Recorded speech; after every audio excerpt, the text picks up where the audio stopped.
What is going on, guys?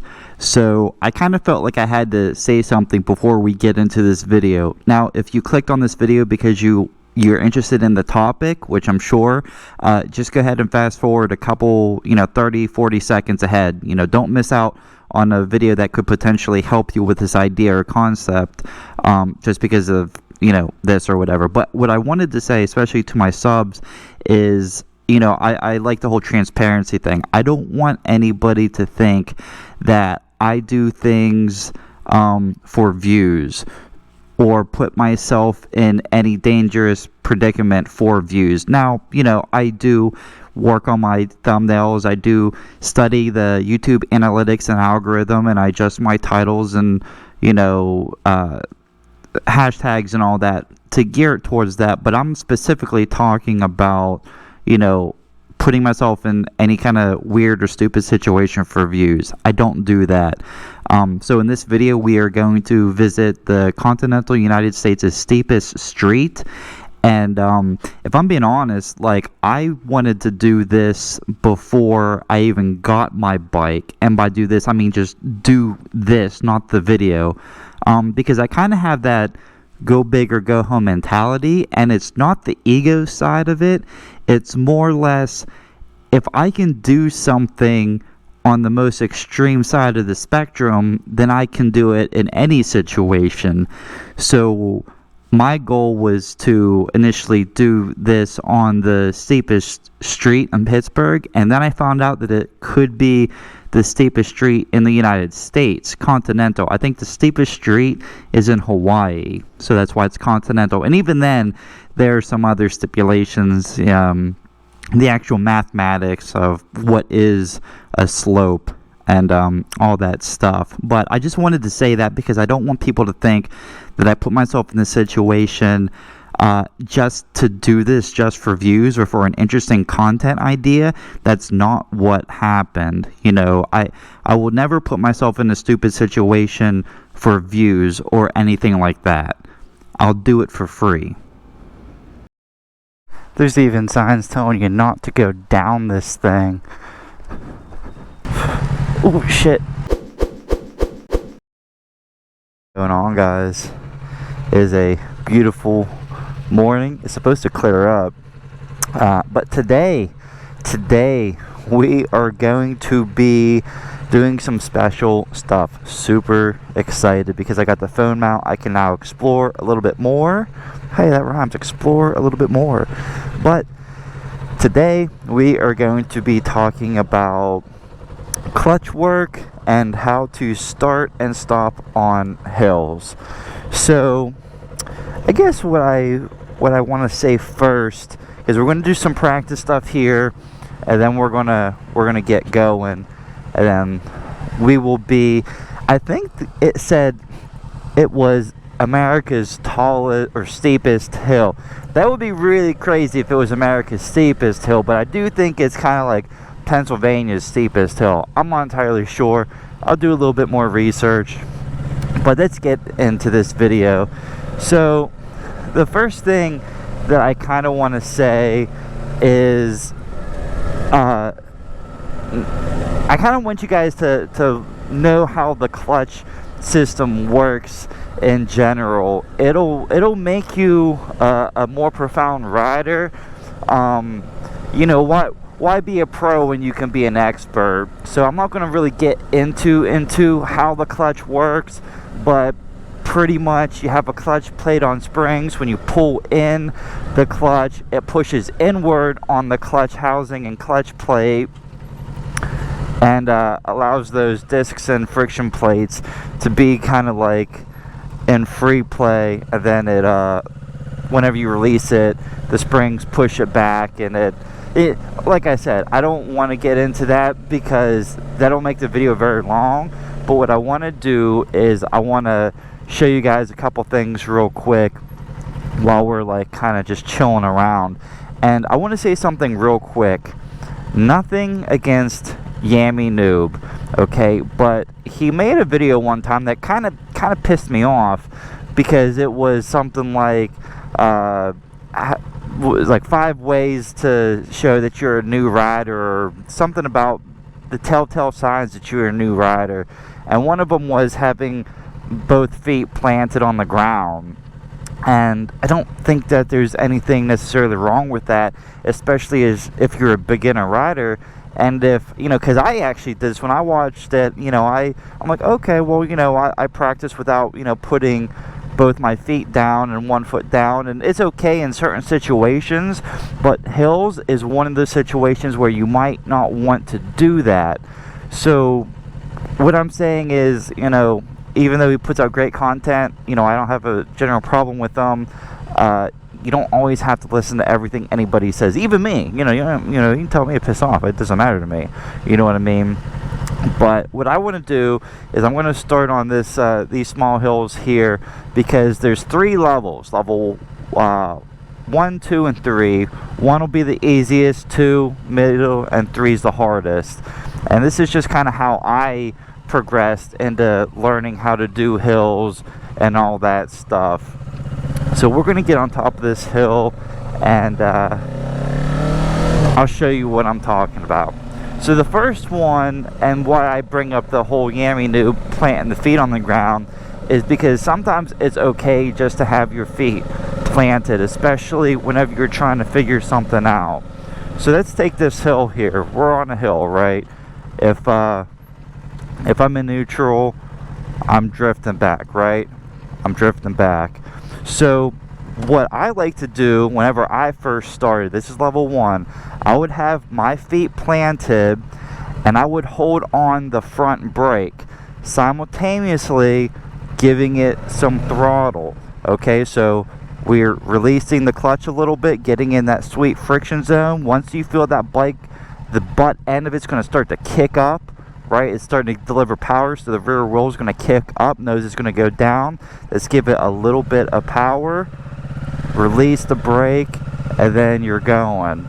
Let's try that again, right? We're stopped, there's a car behind us, everybody's anxious. We're releasing the clutch until the bike is starting to dip down. You can feel the butt end of it rising. You can feel your butt rising. My hand is on the brake.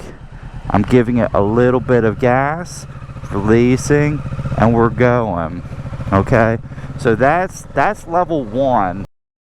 Level 2, let's say that there's a car behind us, we're ready to go. My foot is now on the rear brake, okay, not on the front, rear brake, and the clutch. Same idea. We're going to release the clutch. Now this time, since our rear wheel is locked into place, you won't have that kick up from the back tire, because it's not moving. Your rear was lifting up in the first situation because the tire was allowed to move, so it was inching forward, lifting up the bike. Here it's not going to do it. I don't know if you can hear it, but when you get in the friction zone, you can hear it. I don't know if you can hear that or not. So we're going to get in our friction zone, release the brake, and give it throttle at the same time. Let's try it again. We're in first, there's a car behind us, we got our foot on the brake, not on the front brake. We're going to release the clutch until we hear that, give it some throttle, and release the brake at the same time. Alright. Now that is also a very good way. That's kind of like the appropriate way, I guess. But if you then get into the idea of aggressive takeoffs, that can actually kind of put you in a bad situation using the rear brake like that, because that can cause you to wheelie, right? If you're holding on the front brake, you get up your RPMs and dump the clutch because you got to get out of whatever situation you're in, that can cause the front wheel to pop up, depending, not all the time, but under certain situations it very well might. So let's loop around and let's do the third and final level. So you kind of do this already whenever you're in a car. If you're in a car, an automatic car, and you're on a hill, I think most people probably put their foot on the brake and the clutch, or the brake and the gas at the same time. So whenever they can go, they hurry up, let off the brake, and hit on the gas. But you're not really supposed to do that. What do? you know, and I know a lot of new cars, they have like an assist to help you with that, but you give it enough gas to keep you in that zone. Here, our gas is going to be our clutch. So in this situation, what we're going to do is, let's get it here. Okay, so no that, I'm not on the brake, I'm not on here, no brakes. I am in the friction zone right at the point where the bike is not moving. If I pull in the clutch, I'm going backwards. If I give it a little bit more, it's not moving. If I give it even more, you know, I release the clutch even more, I'm stalling out, but going forward. See, we still make mistakes. So I have the clutch in, not moving. This might be too much hill. I might be too much hill for it. So we're not moving, we're releasing the clutch. Yeah, this is actually too much hill for it. That's weird. Huh. Never really had that happen. Too much hill. Maybe the world's strongest hill, steepest hill might be too much. Let's try this again over here. Maybe that was just a bad spot. You know, and really, you're not really going to be doing that anyway. The whole idea is to keep it into a spot where the bike is not moving. You can have your foot on the pedal if you want, if you don't want, but you're in that sweet spot where you have enough friction or enough clutch pull to keep the bike where it's at. If you pull in the clutch, we're drifting backwards. Give it enough. Now we're not moving. Let's release it. We're still stalling out. It's just too big of a hill. But that's generally the idea, you know, on better declines or, you know, less aggressive hills, that doesn't really happen, which is kind of weird, but yeah, we're just stalling. But that's okay. The objective is to be able to have that clutch, be in that friction zone where you're not moving. And that's why I brought up about the whole Yammy Noob thing, because, you know, those situations, you know, where you're trying to do something you're not necessarily ready to do is when you dump your bike. You know, I always tell people, you know, whenever they're learning the bike, the first thing I want them to do is I want them to dump that clutch. Dump that clutch. Get used to what that feels like, you know, and obviously that's going to be worse situations if you dump that clutch on a turn or on a hill or on a, you know, declining hill or whatever. So, you know, just do what you can do whenever you're ready. You know what I mean? It's I always say, you know, you are the only person who's going to pay for your actions, so you might as well just do it right and do it your way. I did it my way. You ever hear that song, Frank Sinatra, My Way? It's a banger. I want to go this way because I want to show you the hill thing. I don't think what I was that's made me think I'm not going to be able to do that one thing, but I did it on the friction zone. So wonder what happened. The friction zone. It's the friction zone episode. Let's get up here. Let's do it again. Because I want you guys, if you want, to really play with that friction zone. Somebody asked, you know, why is it important to do that game? And I'm referring to the friction zone video I had. And it's important because it really teaches you to know how to operate your bike. So let's say, okay, I'm drifting back. So enough clutch, I'm not moving. I pull it in, I'm moving back. I give it more clutch. Now I'm not moving. Now I'm moving forward. I release the clutch, right? We're not moving. Pull it in, moving. Not moving. Pull it in, not moving. Is there a car behind me? What's he doing? Releasing the clutch. Now I'm moving forward. Pulling the clutch. Not moving. All that stuff. There's a car behind me. But yeah, that's all that's doing, is that's getting you really comfortable with finding out where that friction zone is on your bike. And every bike's going to be a little bit different, so, you know, it's all just a learning experience, and it's a fun learning experience. But we have GPS at our whim. I want to go to downtown Funky Town, also known as Pittsburgh. So I will see you guys here soon. Forest Hills, a Tree City, USA. Why do they got it's Pennsylvania. There's the whole damn state's a tree city. I don't know, maybe they got extra trees. They got that extra trees on the side. There it is. There you go, Tree City. Tree City, USA.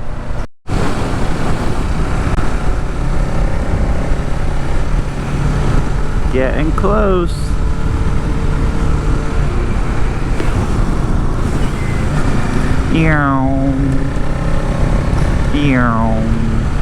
Turn signal.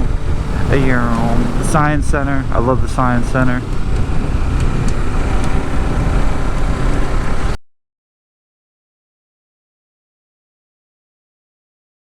Actually made it here, and if I'm being honest, I'm a little nervous.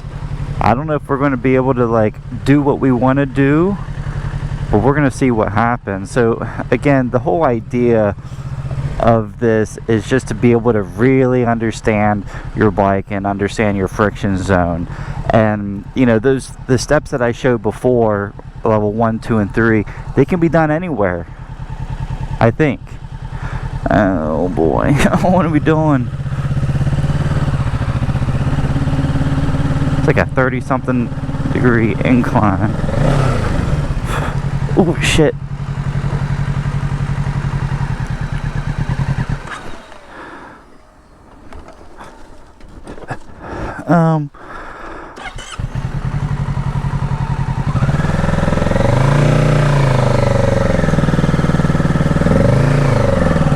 Guys, we are abandoning all hope. Nope. Whew. I hope I don't have to go back down that. Nope. Is that recording? Nope. It's okay to admit defeat.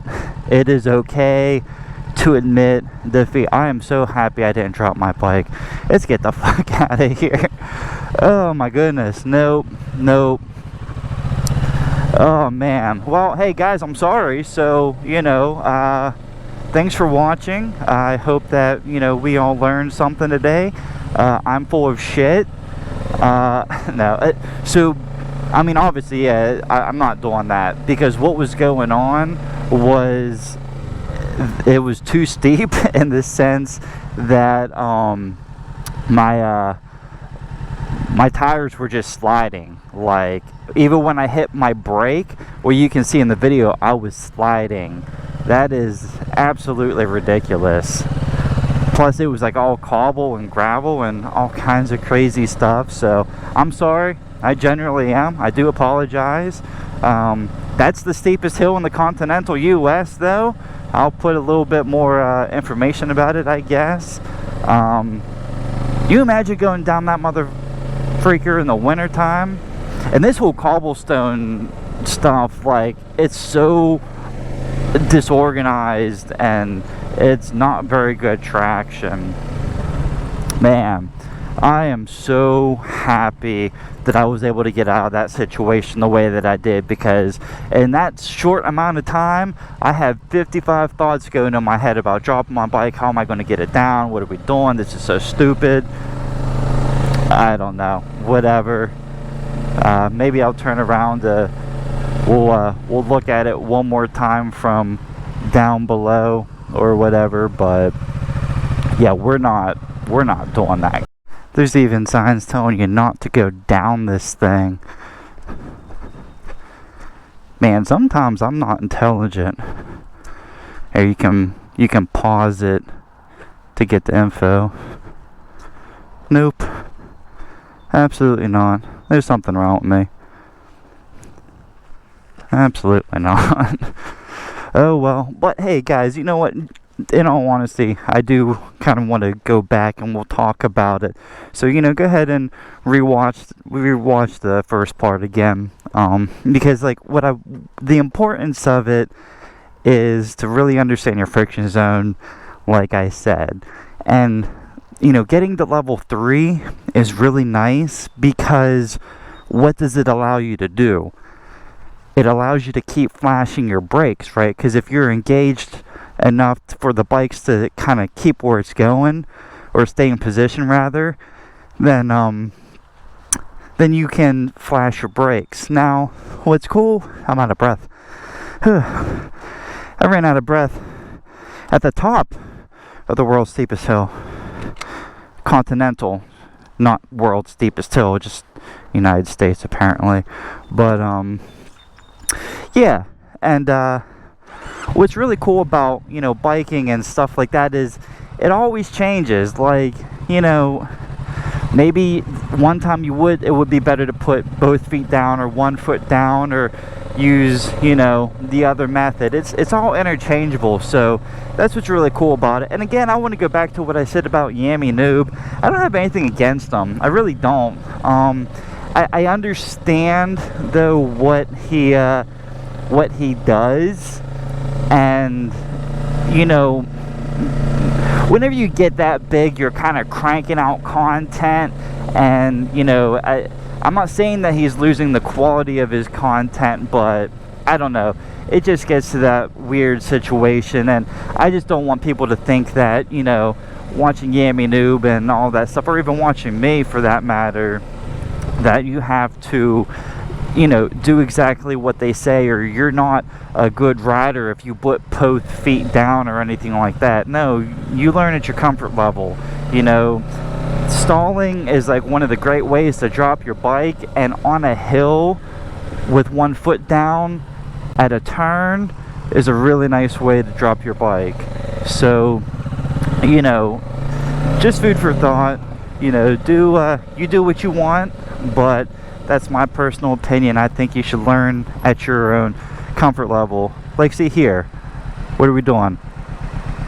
No brake either which way. I can go up, and now I can just accelerate through the turn. You know what I mean? So, I don't know. It's all different. It's all fun. What's up with this place and these damn hills? Holy crap. Where are we? Oh, we're in Pittsburgh. Pittsburgh, Pennsylvania. I don't have a stop sign. That's interesting and weird. I don't like that. But, you know, that's all I wanted to say. I hope that this ended up being somewhat useful to you. Sorry that I wasn't able to, you know, start and stop on the world's tallest hill. It was, I would have dropped my bike. I'm not trying to drop my bike. It wouldn't have even worked anyways. I mean, you've seen in the beginning part where we were having trouble. There wasn't enough, the incline was too much to pull the bike how I was showing you, with, you know, a little bit of clutch, all clutch, no clutch, that whole situation. But yeah, it just would have never worked. I'm going to go back and rewatch that footage to see how I even got out of that situation, because that was absolutely ridiculous. Not a good idea. Actually, you know what, is whenever I was looking at the place on Google, and I seen that it was that cobble road, I'm like, I don't know about that, because that stuff can be pretty slick, and it definitely was slick. But I don't know, it is what it is. Thank you guys so much for watching. If you enjoyed watching me almost drop my bike in that stupid situation, give me a like, a share, and comment down below if you could have done better. Maybe you could have. Maybe I'll even drop the coordinates in the description so you guys can go check it out for yourself. Oh, absolutely not. Absolutely not. But thank you guys again. I'm sorry, I noticed that I keep saying the same thing over and over again, but I will talk to you guys later.